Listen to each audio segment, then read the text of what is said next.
matters. I know member of, and she is very experienced, and she is not the only one doing it. She has done it very decorously.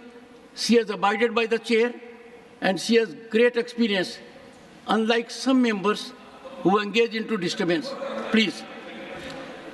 Shri Mahendra Bhatt demand to increase the compensation amount for the victims affected.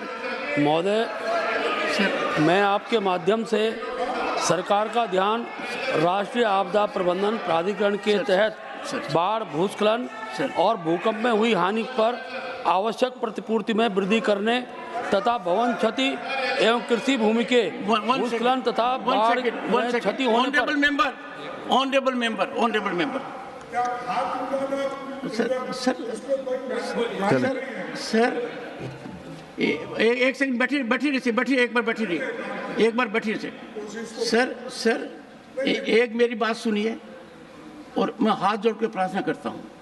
आप हाथ उठाते हैं, पीछे से coarse होता है। I don't appreciate it. आपका हाथ नहीं आप वुड यू प्लीज एक बार बैठिए सर, एक बार बैठिए। One sir, I had called the member, I have having respect for you ask the member to take seat, but I will appeal to you that when leader of the opposition raises hand, it is bound to have my utmost consideration. Why should your members be in chorus? Sir, I plead with you, whenever you will raise a hand, if I one second, we will not have a dialogue, sir. 1 second. Whenever you will raise a hand, it will receive my highest consideration. I only look the other way around when they engage into a chorus. Kindly have some kind of direction to them, honorable leader of the opposition. Sir. The issue you wish to raise, sir. Thank you. Sir, the issue is that कल मैं यहाँ last moment में house adjourn होने से पहले मैं यहाँ नहीं था। उस वक्त एक माननीय सदस्य ने, घनश्याम तिवाड़ी ने यहाँ पर इस सदन में एक समस्या उन्होंने उठाई। शायद उनके मन में क्या था मुझे मालूम नहीं। तो ये पॉलिटिक्स में ये पहला जनरेशन है मेरा मैं खुद ही अकेला ही पॉलिटिक्स में हूँ। इसके पीछे मेरे बाप नहीं थे और मेरी माँ नहीं थी कोई, वो तो सब मर गए थे। मेरे पिताजी एक ही बचे थे। तो lend your ears to the honorable leader of the opposition, and I will not bear either side. उन्होंने, मेरे पिताजी ने मुझे पाला पोसा और मैं, leader of the house, please keep them under control. अब तक यहाँ तक जो पहुँचने का अब जो हुआ है उनके आशीर्वाद से ही हुआ है। वो एट द एज ऑफ 85 गुजर गए। सर मैं चाहता हूँ 95 से भी आगे भी जाए आप, तो ये गलत नहीं निकला सर। मैं नो इस माहौल में मैं और जिंदा ज़्यादा जीना नहीं चाहता। इस माहौल में मैं और ज़्यादा दिन जीना। देखिए मुझे बुरा लगा कि तिवाड़ी जी ने ये कहा खड़गे जी का नाम मल्लिकार्जुन है। क्या है? और मल्लिकार्जुन ये शिव का नाम है। 12 ज्योतिर्लिंगों में से मैं हूँ, एक हूँ बोलना, क्या बोलना, नहीं एक। तो मेरा नाम मेरे बाप ने सोच समझ के ही रखा है कि 12 ज्योतिर्लिंगों में एक मेरे बेटे का नाम रहना। लेकिन मैं एक ही मेरे फैमिली में पॉलिटिक्स में आया, स्टूडेंट मूवमेंट में आया और लेबर मूवमेंट में आया, फिर कांग्रेस का सदस्य बनके मैं block president at the age of 25 बना। तो मैं चाहता हूँ, इनको क्या दिक्कत है कि मेरे बारे में उन्होंने कहा उनका नाम है मल्लिकार्जुन और शिवा का नाम है, ये इनकी खानदानी पूरा पॉलिटिक्स में है। और ये खानदानी ये परंपरा क्या बोलते फैमिली परिवारवाद ये ऐसा उन्होंने टीका की। अगर मैं निकालूंगा कितने यहाँ परिवारवाद बैठे हैं पूरे के नाम निकालूंगा। मेरे आंखों के सामने है, मेरे बाजू में है, मेरे पीछे है, सब जगह है। सर एक बार और क्यों वो एक्सपेंड करना चाहिए, मैं आपसे विनती करता हूँ। माननीय सदस्यगण, सदन का हर सदस्य सम्मानित है और माननीय खड़गे जी का जीवन करीब 6 दशक तक सार्वजनिक जीवन का है। ये मैं सदन में कई बार कह चुका हूँ और इधर भी बहुत सम्मानित सदस्य हैं। कोई भी ऐसा शब्द जो माननीय खड़गे जी को आहत करता है वो रिकॉर्ड में नहीं रहेगा। और मैं एक बात आपको कहना चाहूँगा, उस समय मैं कुर्सी पर था, मैं चर्चा करूँगा आपसे माननीय घनश्याम तिवारी जी का एक से प्लीज़ माननीय घनश्याम तिवारी जी का भी सार्वजनिक जीवन काफ़ी लंबा है। वो करीब 4 दशक तक राजनीति में हैं और संसदीय व्यवस्था में हैं। उनका ऐसा मानस हो सके मैं नहीं मानता, फिर भी मैं बारीकी से अध्ययन करूँगा और कोई भी ऐसी चीज़ पर मैं एक बात आपको आश्वस्त करना चाहता हूँ। उस समय जब हाउस में बोला गया, मैं चेयर पर था, ऐसा महसूस नहीं हुआ कि आपके बारे में कुछ अपशब्द करें। फिर भी मैं देखूंगा। ओ sir Jairam ji,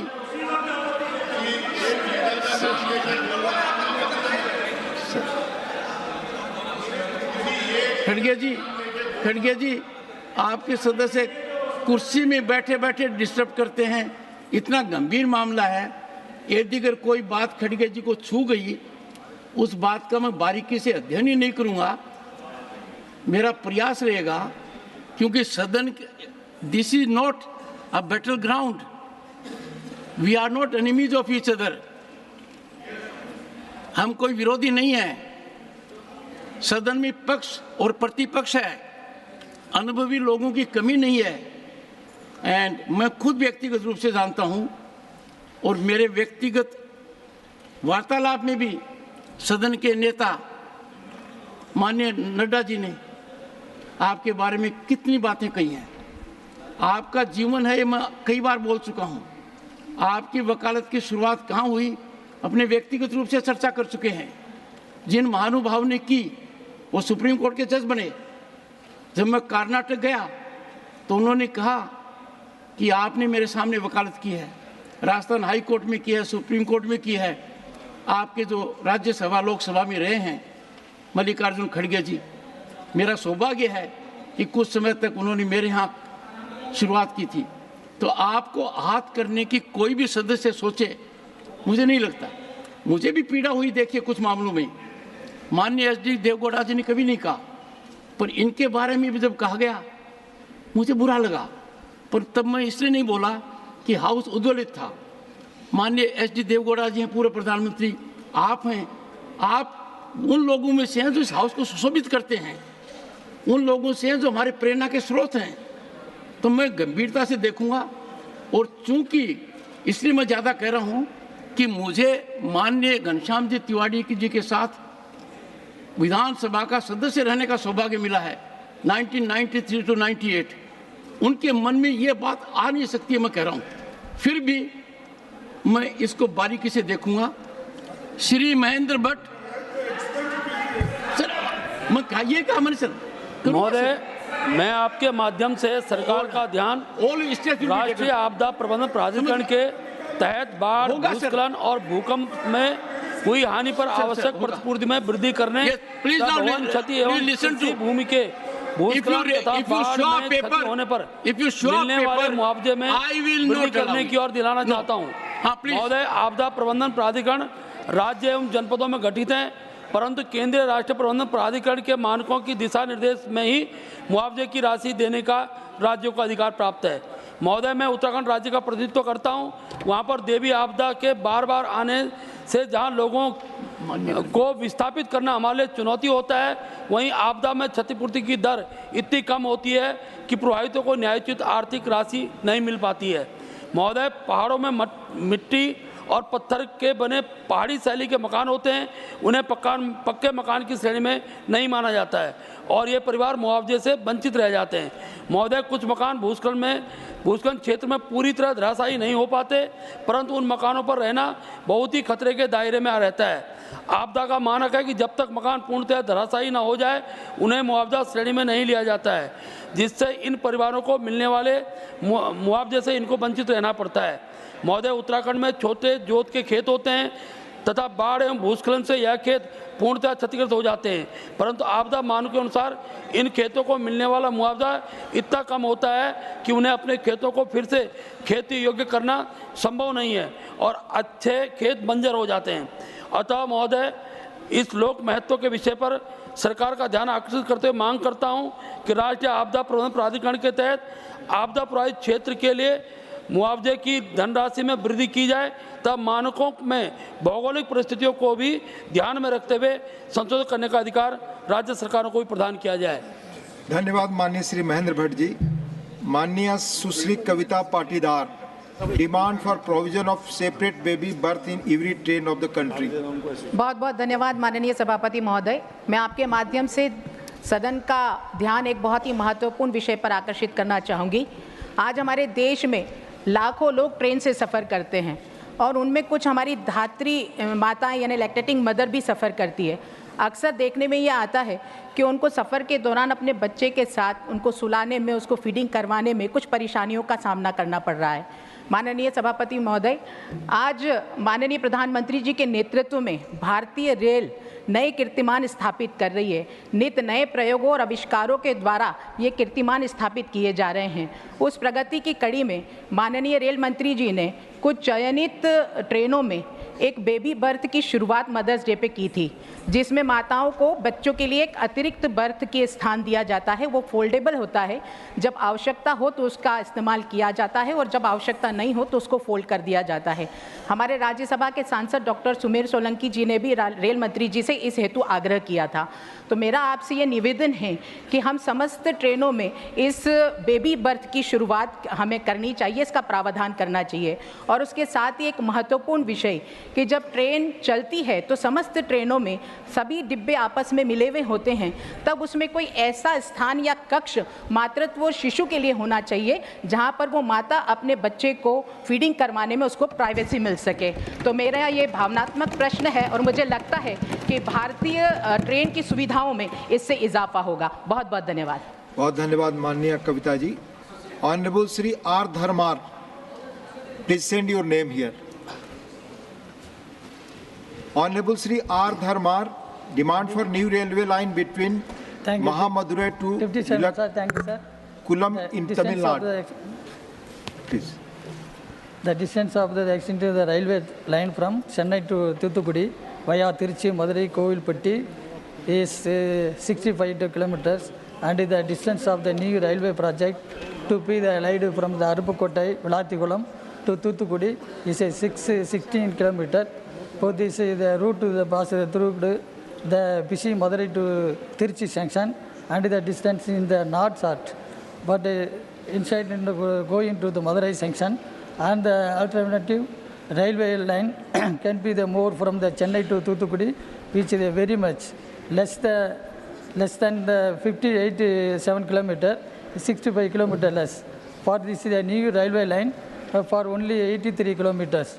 From Manamadurai to Vilathikulam via Pasumban, Kamudi, Pernali, Sinap, the new Thoothukudi, Arupakottai line link up to the Vilathikulam is nearing the completion. Apart from the Manamadurai junction, Karakudi junction will also the connected to this route. So there will be another connection from the Chennai to Thoothukudi via Pattukottai, Thiruvarur. So if a small new railway line, 83 kilometers, is built, Chennai to Thoothukudi can cater to more all the link apart from the extending of the Madurai Kovilpatti route. one via Tiruchi, Pudukkottai, Manamadurai, Kamudi, Vilathikulam, and one via Viluppuram, Thiruvarur, Pattukottai, Karakkudi, Manamadurai. You can also get Pondicherry link. The benefit is the program in numerous. The route will become the alternative to the costly East Coast route to the availability to railway connecting the distance along the East Coast. Thank you, sir. Thank you, Honorable R. Dharmar ji. माननीय doctor Anil Sukhdev Rai Bonde, demand to convert Yavatmal Murtizapur Achalpur railway line in Maharashtra into broad gauge. धन्यवाद उपसभापति महोदय। मैं बहुप्रतीक्षित Yavatmal Murtizapur Achalpur narrow gauge Shakuntala express का रूपांतर broad gauge में करने के बाबत 0 आवर में बोल रहा हूँ। स्वतंत्र पूर्ण काल से विदर्भ कपास के लिए प्रसिद्ध है। मैनचेस्टर का कपड़ा उद्योग के लिए विदर्भ का कपास निर्यात किया जाता था। उस वक्त कपास को ले जाने के लिए Yavatmal Murtizapur Achalpur narrow gauge Shakuntala express शुरू की गई थी। इस रेलवे का यूकी केलिक नेक्सन कंपनी इस ट्रेन के साथ में उनके करार के अनुसार चल रही थी। 1952 में सभी रेल यंत्रणा का राष्ट्रीयकरण किया गया था। इस राष्ट्रीयकरण के उपरोक्त रेल रूट और शकुंतला रेलवे का राष्ट्रीयकरण से वंचित रही। 10 साल पहले यह करार भी समाप्त हो गया और इस कंपनी ने यह नैरो गेज चलाना बंद कर दिया। सभापती महोदय, झुकझुक अगिन गाडी धुरांच्या रेषा हवेत काढी अशा झुकझुक नॅरो गेजमध्ये मी प्रवासाला जाऊन आनंद घेतलाय। ती बंद पडली त्यावेळेला सर्व विदर्भाला दुःख झालं आणि तिचं पुनर्जीवन करण्याची मागणी सर्व विदर्भामधून होते। शकुंतला रेल्वे विकास समिती आणि अनेक संघटना त्यासाठी आंदोलन करतात आहे आणि म्हणून या नॅरो गेजचं ब्रॉड गेजमध्ये रूपांतर रेल्वे मंत्रालयाने करणं आवश्यक आहे। यवतमाल, अकोला, अमरावती जिलों के महत्वपूर्ण व्यापारी तथा ग्रामीण क्षेत्रों को जोड़ने वाली इस नैरो गेज रेलवे का रूपांतर ब्रॉड गेज करना सर्वांगीण विकास की दृष्टि से महत्वपूर्ण है। यह 3 जिले से रेलवे जुड़ जाने के बाद में औद्योगिक विकास तथा कृषि उपज का परिवहन सुलभ हो जाएगा। अचलपुर आदिवासी बेल्ट मेलघाट यवतमाल अभी तक रेलवे से जुड़ा नहीं है। इसके बाद में यह पुणे, मुंबई और दिल्ली से डायरेक्ट कनेक्ट हो जाएगा। कांग्रेस शासन में अनेक प्रयास तथा जनता की मांग के बाद भी इसे दुर्लक्षित किया गया। इस नैरो गेज रेलवे को ब्रॉड गेज में रूपांतरण करने के लिए भू संपादन करने की कोई ज़रूरत नहीं है। रेल के पास में पर्याप्त जमीन उपलब्ध है। कुछ कानून दिक्कतें इसमें थी लेकिन अभी वह दूर हो गई है। इसलिए मेरी आपसे नम्र विनंती है कि आपके माध्यम से रेलवे मंत्री जी से मेरी विनंती है कि बहुप्रतीक्षित Yavatmal Murtizapur Achalpur narrow gauge Shakuntala express का रूपांतर ब्रॉड गेज में तीव्र गति से करे और वह शुरू करे और पश्चिम विदर्भ की शान रहने वाली शकुंतला रेलवे मागास शुरू होना मागास संभाग के विकास के लिए महत्वपूर्ण घटना रहेगी। यह कदम सरकार उठाएगी ऐसी मैं उम्मीद करता हूं। धन्यवाद। धन्यवाद माननीय डॉक्टर अनिल जी। माननीय Shri Babu Ram Nishad ji, demand to start a superfast train from Manipur junction. बहुत बहुत धन्यवाद उपाध्यक्ष जी। मैं एक सदन के समक्ष बुंदेलखंड के चित्रकूट धाम से एक नई ट्रेन चलाने की डिमांड करता हूं, क्योंकि लाखों लोगों का वहां आवागमन होता है। चित्रकूट से सीधे कोई आज तक ट्रेन नहीं चली है। मानिकपुर जंक्शन से नई Delhi via Chitrakoot, Banda, Khairada junction, Sumerpur, Hamirpur road, Ghatampur, Bhimsen, Kanpur central से होते हुए एक सुपरफास्ट ट्रेन प्रतिदिन चलाए जाने के संबंध में आदरणीय सभापति जी, उत्तर प्रदेश के बुंदेलखंड के पिछड़े जनपद हमीरपुर का रहने वाला हूं। जनपद हमीरपुर अपने स्थापना के 200 वर्ष पूर्ण कर चुका है, लेकिन रेलवे परिवहन से आज भी तमाम समस्याओं से ग्रसित है। जनपद हमीरपुर में एकमात्र रेलवे ट्रैक मानीपुर जंक्शन से कानपुर सेंट्रल के मध्य स्थित है। इसमें बहुत सीमित ट्रेनों का आवागमन है। इतना ही नहीं, जनपद हमीरपुर से निकलने वाले एकमात्र railway track Khairada junction, Sumerpur, Hamirpur road, Ghatampur, Bhimsen, Kanpur central से होते हुए नई दिल्ली के लिए कोई भी ट्रेन उपलब्ध नहीं है। संत तुलसीदास जी की तपोभूमि चित्रकूट धाम सनातन धर्म की आस्था का प्रतीक है, धार्मिक स्थल है। यहाँ देश भर से लाखों की संख्या में श्रद्धालु भगवान कामतानाथ जी के दर्शन करने के लिए आते जाते हैं। इस रूट से प्रतिदिन एक सुपरफास्ट ट्रेन चलने से श्रद्धालुओं को यातायात की कठिनाइयों से निजात मिलेगी। अतः सदन के माध्यम से मैं माननीय रेल मंत्री जी से आग्रह करता हूं कि उक्त रूट पर नई सुपरफास्ट ट्रेन चलाने का कष्ट करें। बहुत बहुत धन्यवाद। धन्यवाद माननीय श्री बाबूराम निषाद जी। माननीय Shri Mithilesh Kumar ji, demand to extend the benefit of Ayushman Bharat Pradhanmantri Jan Arogya Yojana. वहाँ बैठे हैं। सदन के माध्यम से सरकार का ध्यान आयुष्मान भारत प्रधानमंत्री जन आरोग्य योजना आयुष्मान कार्ड की तरफ आकृष्ट कराना चाहता हूं, जिसमें ऐसे लोग जिनके परिवार में 6 सदस्य से कम अर्थात यदि परिवार में 4 सदस्य ही हैं तो उनको आयुष्मान भारत प्रधानमंत्री जन आरोग्य योजना का लाभ नहीं मिल रहा है। ऐसे में जो गरीब परिवार, विधवा महिलाएं हैं, वो केंद्र सरकार की महत्वाकांक्षी योजना जिसमें 5 लाख रुपए तक निःशुल्क स्वास्थ्य की व्यवस्था की गई है, जिससे उससे वंचित हो रहे हैं। माननीय प्रधानमंत्री जी ने हर गरीब को निःशुल्क स्वास्थ्य सेवाएं उपलब्ध कराने के लिए 2018 में प्रधानमंत्री जन आरोग्य आयुष्मान भारत योजना प्रारंभ की थी, जिसके तहत गरीबी रेखा के नीचे जीवन यापन करने वाले परिवारों को इस योजना में आच्छादित किया गया था। इसमें ये भी निर्देश किया गया था कि जिन लोगों का नाम वर्ष 2011 की जनगणना गरीबी की रेखा के नीचे जीवन यापन करने वाले परिवारों के रूप में शामिल है, उन्हीं पात्र परिवारों को ही योजना का लाभ दिया जाएगा। सरकार की ओर से जारी इस गाइडलाइन के चलते देश के करोड़ों परिवार योजना का लाभ पाने से वंचित रह गए थे। इसे देखते हुए एक बार फिर से नवीन आयुष्मान भारत प्रधानमंत्री जन आरोग्य योजना 02 लागू की गई है। इस योजना को युद्ध स्तर तक चलाने के लिए अधिक से अधिक लोगों का आयुष्मान कार्ड जारी करने के लिए सरकार युद्ध स्तर पर प्रयास कर रही है, लेकिन उन लोगों की समस्या आ रही है जिनके परिवार में 6 सदस्य से कम सदस्य हैं।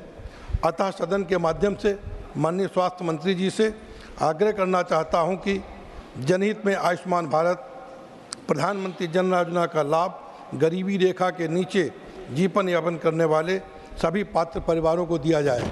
बहुत बहुत धन्यवाद। धन्यवाद माननीय मिथिलेश जी। माननीय doctor Dinesh Sharma ji, demand for conservation, propagation and restoration of Sanskrit language. माननीय सभापति महोदय, संस्कृत भाषा के संरक्षण, प्रचार, प्रसार और पुनर्स्थापन एवं अनिवार्य विषय बनाए जाने विषय को उठाने की अनुमति देने के लिए मैं आपका आभार व्यक्त करता हूं। मैं सदन का ध्यान एक महत्वपूर्ण विषय की ओर आकृष्ट करना चाहूँगा। संस्कृत भाषा की महत्ता और उसकी वर्तमान स्थिति पर विचार रखते हुए मैं इस भाषा के पुनर्स्थापन की आवश्यकता पर बल देना चाहता हूँ। संस्कृत भाषा हमारी सांस्कृतिक धरोहर और अद्वितीय स्रोत है। संस्कृत भाषा का साहित्य अत्यंत समृद्ध और विविधतापूर्ण है। वेद, उपनिषद, महाभारत, रामायण, योगसूत्र, आयुर्वेद, वास्तुशास्त्र, खगोल शास्त्र, गणित शास्त्र आदि अनेक ग्रंथ संस्कृत में ही लिखे गए हैं, जिनका अध्ययन आज भी वैज्ञानिक दृष्टिकोण से महत्वपूर्ण है। ये सभी ग्रंथ हमारे पुरातन ज्ञान और विज्ञान के महत्वपूर्ण स्रोत हैं और उसमें निहित ज्ञान आज भी प्रासंगिक है। भारतवर्ष में आदिकाल से संस्कृत ही बोलचाल की भाषा रही है। तमाम भाषाएं संस्कृत भाषा से ही उत्पन्न हुई हैं। संस्कृत अनेकों भाषाओं की जननी मानी जाती है और यह संस्कृत भाषा भारतीय भाषाओं की रीढ़ है। वर्तमान समय में कुछ प्रदेशों में संस्कृत की उपेक्षा बहुत ही चिंताजनक है। आधुनिक शिक्षा प्रणाली और पश्चिमी प्रभाव के कारण संस्कृत भाषा का अध्ययन दिन प्रतिदिन प्रचलन से घटता जा रहा है। वर्तमान में नई शिक्षा नीति एक आधार बिंदु बनकर एक आशा की किरण लेकर हमारे सामने आई है। विद्यालयों और विश्वविद्यालयों में संस्कृत के प्रति रुचि कम होती जा रही है, जिसके परिणाम स्वरूप आज हमारी युवा पीढ़ी अपने प्राचीन ज्ञान से वंचित हो रही है। हमारा नई शिक्षा नीति में संस्कृत भाषा के उन्नयन का उल्लेख प्रसन्नता का विषय है। संस्कृत भाषा की उपेक्षा की स्थिति को सुधारने के लिए मैं कुछ सुझाव आपको संप्रेषित करना चाहता हूं। प्राथमिक और माध्यमिक शिक्षा में संस्कृत को अनिवार्य विषय के रूप में शामिल किया जाना चाहिए। विश्वविद्यालयों में संस्कृत के पाठ्यक्रम को बढ़ावा दिया जाए और शोध के लिए विशेष अनुदान प्रदान किया जाना चाहिए। देश भर में संस्कृत व माध्यमिक विद्यालयों की स्थापना की जाए, जहां अन्य विषय भी संस्कृत के साथ पढ़ाए जाएं। इससे विद्यार्थियों में संस्कृत के प्रति रुचि बढ़ेगी और उन्हें इस भाषा का व्यापक ज्ञान प्राप्त हो सकेगा। संस्कृत साहित्य का डिजिटल रूप में अनुवाद और प्रसार किया जाए ताकि यह आसानी से उपलब्ध हो सके। संस्कृत ग्रंथों के ऑनलाइन कोर्स और वेबिनार भी आयोजित किए जाने चाहिए। संस्कृत में नाटकों, कविताओं और संगीत कार्यक्रमों का आयोजन किया जाए ताकि लोगों में संस्कृत के प्रति प्रेम और सम्मान बढ़ सके। धन्यवाद माननीय दिनेश जी। अब रिकॉर्ड पे नहीं जा रहा है, 3 मिनट का ही है। माननीय Shrimati Mausam Noor ji, concern over rising cases of suicides among students. Thank you, Deputy Chairman, sir, for giving me an opportunity to raise such an important issue. According to the latest data from NCRB, students account for 8% of the total suicide victims, equating to more than 13,000 lives lost in a year. Shocking. This is a crisis that needs immediate attention and action. 35% of all suicides are committed by those within the age group of 18 to 30 years of age. Shame. The failure of our examination and admission system is starkly evident. 1,123 children under 18 ended their lives due to exam failure in 2022. Shame. While 1,445 young adults took their lives over unemployment. The recent figures highlight the brutal competition students endure. This year, over 23 lakh candidates appeared for NEET UG, but only 1.8 lakh MBBS seats were available. Similarly, 12.3 lakh students appeared for GE Mains, vying for a mere 39,767 seats. The disparity is crushing. Sir, students' worth is wrongly tied to exam results. The intense media hype, societal shame, lack of adequate academic counseling, and unemployment are pushing them to the edge. The future of lakhs of students who prepared for NEET, UGC NET, CSIR NET, and NEET PG this year hangs in the balance. The state of education in our country has reached a critical stage. Each student's suicide is a national tragedy, starkly reflecting the government's failure to support its youth. Yes. Therefore, the government must urgently undertake concrete measures to reform the country's education and examination system. Thank you, sir. Yes. Thank you. Thank you, Mausam Noor ji. माननीय Shri Chuni Lal Garasiya ji, demand to elevate Udaipur passport Seva केंद्र।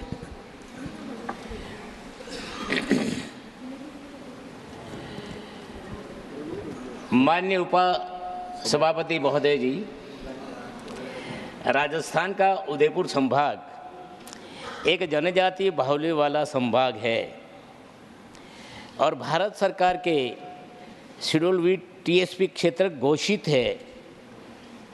यहाँ के रहवासियों को passport बनाने की सुविधा आसानी से उपलब्ध हो सके, इसके लिए वर्ष 2017 में यहाँ पासपोर्ट सेवा केंद्र खोला गया था। तब तत्कालीन विदेश मंत्री स्वर्गीय आदरणीय सुषमा स्वराज जी ने जनता को भरोसा दिया था कि 5 वर्ष बाद उदयपुर पासपोर्ट सेवा केंद्र को क्षेत्रीय पासपोर्ट कार्यालय में अपग्रेड कर दिया जाएगा। लेकिन आज लगभग 7 वर्ष बाद भी इसे अपग्रेड नहीं किया गया। वर्तमान में उदयपुर पासपोर्ट सेवा केंद्र पर प्रतिदिन लगभग 300 से 350 पासपोर्ट आवेदन प्रोसेस हो रहे हैं। इसी तरह प्रतिवर्ष लगभग 50 से 60 हज़ार आवेदन प्रोसेस हो रहे हैं। अतः महोदय, मैं आपके माध्यम से भारत सरकार से मांग करता हूं कि उदयपुर पासपोर्ट सेवा केंद्र को क्षेत्रीय पासपोर्ट कार्यालय में परिवर्तन करवाने का श्रम करावें, जिससे उदयपुर संभाग के इस जनजातीय बाहुल्य वाले डूंगरपुर, बांसवाड़ा, प्रतापगढ़, चित्तौड़गढ़, भीलवाड़ा, राजसमंद, पाली और सिरोही जिले के निवासियों को लाभ मिल सके। धन्यवाद। धन्यवाद माननीय चुन्नीलाल जी। नाउ ऑनरेबल डॉक्टर के Lakshman, concern over financial crisis of all India fair price shop dealers. Thank you, sir. This is an issue related to fair price shop dealers throughout the country, wherein lakhs of people are relied on it. So the PDS and supply of essential commodities through fair price shops is the only time-tested network to arrest the spiraling open market prices, ensure relief to consumers. The financial viability of the operating these fair price shops is a concern of nearly 5.5 lakh fair price shop dealers, sir. Many fair price shop dealers suffer from inadequate infrastructure, including poor storage facilities, which leads to spoilage and wastage of stocks. And also they are being put to loss because of this weight loss during transportation, sir. To ensure viability of this fair price shop dealers, I suggest that the Bharat brand commodities supplied by Government of India may be directly supplied to these ration shops, wherein 81 crore people who are getting free ration by virtue of Modi ji's decision, wherein 81 crore people are being benefited. Sir, even instead of supplying these commodities through plastic bags, let it be ensured to jute bags, so that these FPS dealers can even sell us through the jute bags, sir. And during COVID-19, we have witnessed how migrant labor have been suffered for want of rations. So our Prime Minister Modi ji have introduced this one nation, one ration. Now lakhs of migrant labor are now being benefited. They are getting ration at their respective working places. Now I also suggest finally, let there be a one nation, one ration, and one commission also. Let there not be any difference in the commission. Let them not depend on the state governments, these things, sir. So even that weight loss through during transportation also be cut down. I request the government to look into this seriously and help, wherein 5.5 lakh FPC dealers are suffering from it, sir. Thank you, sir. धन्यवाद माननीय doctor के लक्ष्मण जी। माननीय Shri Sanjay Yadav ji, demand to enhance the availability of a sports infrastructure. Thank you महोदय। महोदय, sports infrastructure is the backbone of our performance and excellence on global level and in the Olympics. महोदय, जब podium पे हमारे विजेता खिलाड़ी तिरंगे के साथ मेडल लेने जाते हैं और बैकग्राउंड में जब राष्ट्रीय गान बजता है तो हम सबका सीना चौड़ा हो जाता है, लेकिन विश्व में जनसंख्या में दूसरे नंबर का देश होने के बावजूद दुर्भाग्यवश हम बहुत कम संख्या में पदक जीत पाते हैं। We need to understand the causes of underdevelopment of sports in the country and lack of sports facilities for the sportsmen, and need to count the reasons for absence of proper sports infrastructure and facilities in the country. So, Mahoday, I demand to increase the budget allocation for sports and sports person and sports infrastructure in the country. Thank you. Thank you, माननीय संजय जी। माननीय Shrimati Seema Dwivedi ji, demand to provide hostels and canteen facilities to the students in Delhi. माननीय उपसभापति महोदय, मैं सदन का ध्यान एक बहुत ही ज्वलंत मुद्दे पर उठाना चाहती हूं, जो कि छात्रों से जुड़ा हुआ है। महोदय, भारत एक युवाओं का देश है। हमारी सरकार युवाओं के भविष्य को लेकर प्रयासरत और चिंतित है। मैं सरकार का ध्यान आकृष्ट करते हुए यह निवेदन करना चाहती हूं कि राष्ट्रीय राजधानी दिल्ली में देश के अलग अलग राज्यों से जो बच्चे यहां पढ़ने व तैयारी करने के लिए आते हैं, उन गांव गिराव व कमज़ोर तबके से आने वाले बच्चों के रिहाइश के लिए प्रदेशों द्वारा निर्मित राज्य अतिथि गृहों के तर्ज पर छात्रों के लिए भी हॉस्टल व कैंटीन का निर्माण कराकर उन्हें यह सुविधा दिल्ली व सभी राज्यों की राजधानी में इसे मुहैया कराए जाने के लिए केंद्र व राज्य सरकार द्वारा इससे बहुतायत निर्माण कराए जाने व इनसे न्यूनतम सरकारी दरों पर इन छात्रों को आवंटित किए जाने के बारे में विचार करें, ताकि करोड़ों करोड़ युवाओं को आगे बढ़ने का मौका मिले व साथ ही साथ उनकी प्रतिभा का बेहतर प्रदर्शन हो सके। महोदय, अभी दिल्ली में एक घटना घटी है, आप सबने उसको देखा होगा। मेरा सरकार से निवेदन है कि जो बच्चे पढ़ना चाहते हैं, जिनके अंदर टैलेंट है, लेकिन उनके माँ बाप के पास उतनी आर्थिक स्थिति नहीं है, वो उनके बारे में अच्छा नहीं कर सकते, ऐसे बच्चों को प्रोत्साहन देने के लिए अगर सरकार इस पर विचार करती है तो मैं समझती हूँ इससे युवाओं की प्रतिभा में बहुत निखार आएगा और उनका भविष्य अच्छा होगा। ये मैं सरकार से निवेदन करना चाहती हूँ। धन्यवाद सीमा जी। माननीय Shrimati Renuka Chowdhury, concern over increasing incidents of train accidents in the country. Sir, at the very outset, when we are talking about train accidents, let us please pass a condolence motion for the people who have died in the unfortunate accident of the 18 coaches of Howrah CSMT Express which derailed in Jharkhand. I think the House should take cognizance of that. It's a terrible tragedy where citizens have passed away, and it is in the right sense that we take up the issue in dealing with this. Now, the other issue, sir, is that the number of rising train accidents that have been happening across the country, if you go to see in the last 10 years, there has been a surfeit of these accidents that have taken place, whether it is technical or human. We've got to look. Trains, by Indian train service is the 4th largest in the world, 4th largest. And it is incredible. Lakhs of passengers had the confidence in Indian Railways that their bookings would be done, they would go to the railway station, given the kind of population that we have, that they have their train reserved, their seat reserved, and they could travel safely, the key word being safety. Now, in such a situation today, in the last 10 years, we have seen an extreme decline in the safety measures, and the so-called Kavach, which was propagated and applied, has not happened.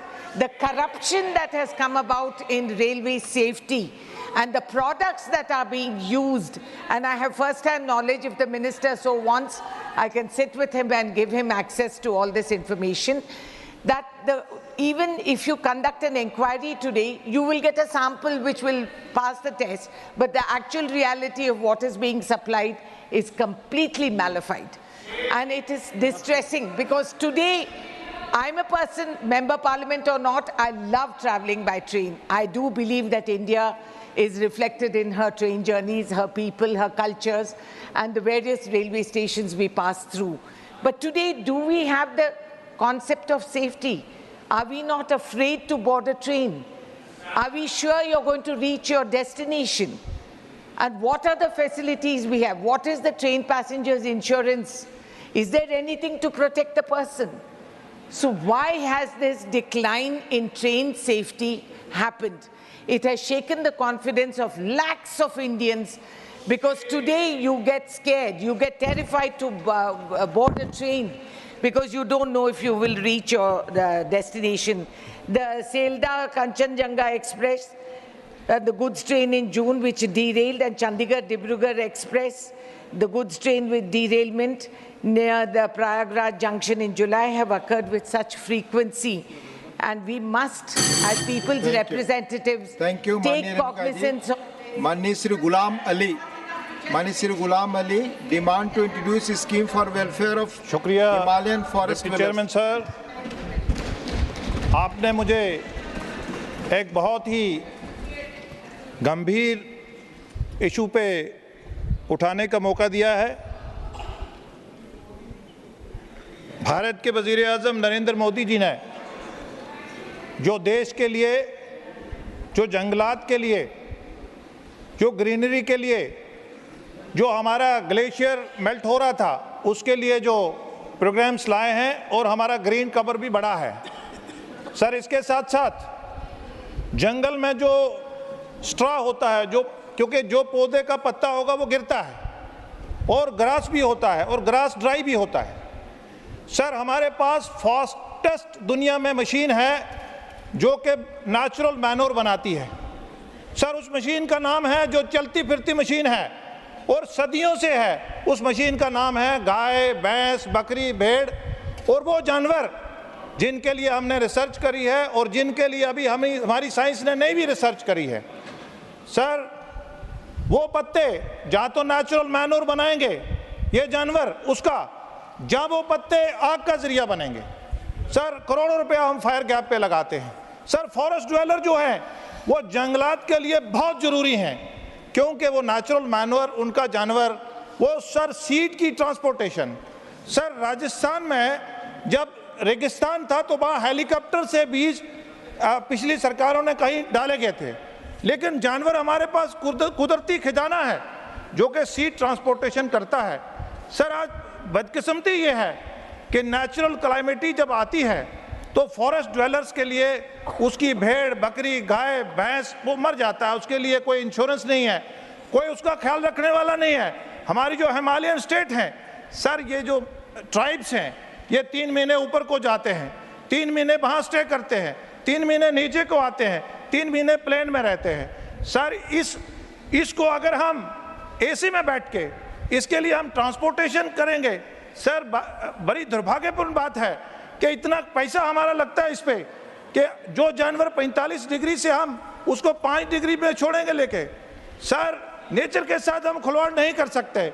Forest dweller, sir, tourism, national highway authority of India, BRO, border road organisation, जहाँ जो local जो PMGSY का जो infrastructure है जंगल में, sir इनको infrastructure forest dwellers के लिए बनाना चाहिए, पगडंडी बनानी चाहिए। ये जंगल में पैदल चलते हैं, इनके कल्चर के, नेचर के साथ हमें नहीं खिलवाड़। जंगल के लिए जानवर बहुत ज़रूरी है, क्योंकि नहीं तो हमें मनरेगा के तहत वो स्ट्रा पिक करवाना पड़ेगा। हमारे पास अभी मनरेगा का इतना लेबर नहीं है। तो इसलिए मेरा सुझाव है सरकार से, आपके माध्यम से, कि जो हमारा सदियों से ये ट्राइबल। धन्यवाद माननीय गुलाम अली जी। माननीय Shri Amarpal Maurya ji, demand to provide free education to children. धन्यवाद माननीय उपसभापति महोदय। मैं आपके माध्यम से सरकार का ध्यान आकर्षित करना चाहता हूं। देश भर में विधवा महिलाओं के बच्चों की संपूर्ण शिक्षा निःशुल्क करने के संबंध में। महोदय, देश भर में ऐसी माताएं बहनें हैं जिनके जीवन में ऐसी अनेक घटनाएं घटित हो जाती हैं जिसकी भरपाई करना नामुमकिन हो जाता है। उस माँ बहन के जीवन में अंधकार तब छा जाता है जब उसका पति आकस्मिक ही इस संसार से चला जाता है, कभी बीमारी के कारण, कभी दुर्घटना के कारण, कभी स्वाभाविक मृत्यु हो जाती है। महोदय, उस परिवार पर क्या बीतती होगी जिसके पीछे छोटे बच्चे, माता पिता, बुजुर्ग, उसका जीवन अंधकार में छा जाता है। सरकार के द्वारा कई स्तर पर, चाहे वो केंद्र सरकार, राज्य सरकार के द्वारा कई प्रकार की सुविधाएं, चाहे वो पेंशन है या दुर्घटना बीमा है, दुर्घटना से मृत्यु पर कुछ राशि मुहैया करा दी जाती है, पर उनके बच्चों का जीवन संरक्षित नहीं हो पाता है। उन बच्चों का जीवन अंधकार में ही रह जाता है। महोदय, उन बच्चों को भी अपने जीवन में सपने संजोने की भरपूर इच्छा होती है। जब पिता की छत्र छाया रहती है तो सपने संजोता है और अपने मन में सपने गढ़ते हैं, उन बुलंदियों को पाने का आत्मविश्वास रखते हैं और उसे पूरा करते हैं। मेरा सरकार से निवेदन है कि ऐसे परिवार के बच्चों को निःशुल्क शिक्षा की व्यवस्था अवश्य होनी चाहिए। देश में कोई भी शिक्षण संस्थान हो, चाहे वो उच्च शिक्षा हो या निम्न शिक्षा हो, IIT हो, मेडिकल कॉलेज हो, IIIT हो, किसी भी प्रकार की शिक्षा की व्यवस्था में महोदय मैं डिमांड करता हूं कि इस संस्थाओं में उन परिवार के बच्चों को भी उनकी योग्यता के अनुसार से निःशुल्क एडमिशन मिलने की व्यवस्था की जानी चाहिए। निश्चित ही विकसित भारत के भविष्य में इन बच्चों की हिस्सेदारी तभी संभव हो पाएगी जब इस व्यवस्था के प्रति हमारी सरकारों का ध्यान आकृष्टित होगा। माता पिता जी के लिए समाज में बहुत प्रकार से लोगों ने बहुत कुछ कहा है। मैं कुछ पंक्तियों के माध्यम से अपनी बात समाप्त करना चाहूँगा। कभी अभिमान है तो कभी स्वाभिमान है पिता, कभी धरती तो कभी आसमान है पिता। जन्म दिया है अगर माँ ने, जानेगा जिसे वह जग पहचान है पिता। कभी कंधे पर बिठाकर मेला दिखाता है पिता, कभी बन के घोड़ा घुमाता है पिता। अगर माँ पैरों पर चलना सिखाती है तो पैरों पे खड़ा होना सिखाता है पिता। महोदय, मैं आपसे निवेदन करता हूं कि ऐसे बच्चों की निःशुल्क शिक्षा की व्यवस्था सरकार के द्वारा। धन्यवाद माननीय श्री अमरपाल जी। माननीय Shri Ghanshyam Tiwari ji, Yamuna flood water in part of Rajasthan. माननीय सभापति महोदय, मैं आपसे निवेदन करना चाहता हूं कि 1994 में 5 राज्यों के बीच यमुना जल के बंटवारे के बारे में समझौता हुआ था। वो 30 वर्ष तक यूँ ही पड़ा रहा। 1994 से लेकर अब तक राज्यसभा में पिछली बार मैं आया था तो माननीय सभापति महोदय को मैं धन्यवाद दूंगा कि उन्होंने 2 बार इसको उठाने का अवसर दिया। और मैं धन्यवाद दूंगा तत्कालीन जल संसाधन मंत्री श्री गजेंद्र सिंह जी को कि उन्होंने इसको हमको तीनों राज्यों का, हरियाणा का, राजस्थान का और भारत सरकार, तीनों ने मिलकर ये समझौता कराया कि ये जो पानी है सरप्लस वाटर जमुना का, फ्लड वाटर जो लगातार हरियाणा को मिल रहा है उससे कोई संबंध नहीं है, लेकिन जो फ्लड वाटर है उस फ्लड वाटर को विभाजित किया जाए। और इसमें दोनों राज्यों के बीच में एक समझौता हो गया जिसमें राजस्थान को 1917 क्यूसेक फ्लड वाटर 4 महीने में जुलाई, अगस्त, सितंबर, अक्टूबर में राजस्थान को मिलेगा। ये बात का समझौता हुआ। और मुझे खुशी इस बात की है कि राजस्थान सरकार ने भी इस बार बजट में नई डीपीआर बनाने के लिए 60 करोड़ रुपए का प्रावधान किया है और हरियाणा सरकार ने भी अपने बजट में इसकी घोषणा की है। इसमें 4 लाइन डलेगी, 3 राजस्थान के लिए जाएगी जिससे राजस्थान के सीकर, झुंझुनू, चूरू और नीमका थाना 4 डिस्ट्रिक्ट में वो पानी सप्लाई होगा। और 1917 क्यूसेक पानी इतना है कि हमारे यहाँ सबसे बड़ा बांध राजस्थान में पीने के लिए बना है, वो बनास नदी पर बना हुआ बिसलपुर, उससे 5 गुना पानी होगा। और इससे पूरा शेखावाटी जो वीरों की धरती है, और इसके बारे में मैंने एक बार कहा था सभापति महोदय, यहीं पर उप सभापति महोदय यहाँ पर कहा था कि सीकर जो शेखावाटी है वो शेखा जी की शेखावाटी, डिंगा, डुब्बर, बाड़ू, माटी, जन्मे, जाट, जंगड़ा, जाटी, बुद्ध की भूर, बाणियाँ, बाटी, ऐसी जो शेखावाटी है उस शेखावाटी के लिए यह अमृत का काम करेगा। और इसके लिए दोनों सरकारों ने समझौता किया और भारत सरकार ने इसमें 80% अपना धन देने का तय किया है। इस कारण से माननीय मोदी जी और माननीय अमित शाह जी ने इसमें हस्तक्षेप किया था। इसके कारण से तीनों का ये समझौता हुआ है जो 30 साल तक पेंडिंग रहा। तो मैं आपके माध्यम से ये मांग करना चाहूँगा कि इस काम। धन्यवाद माननीय घनश्याम तिवारी जी।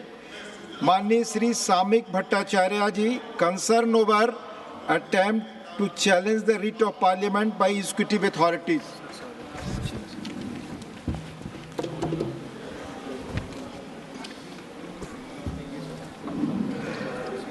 Sir, I'm grateful to you for giving me the opportunity.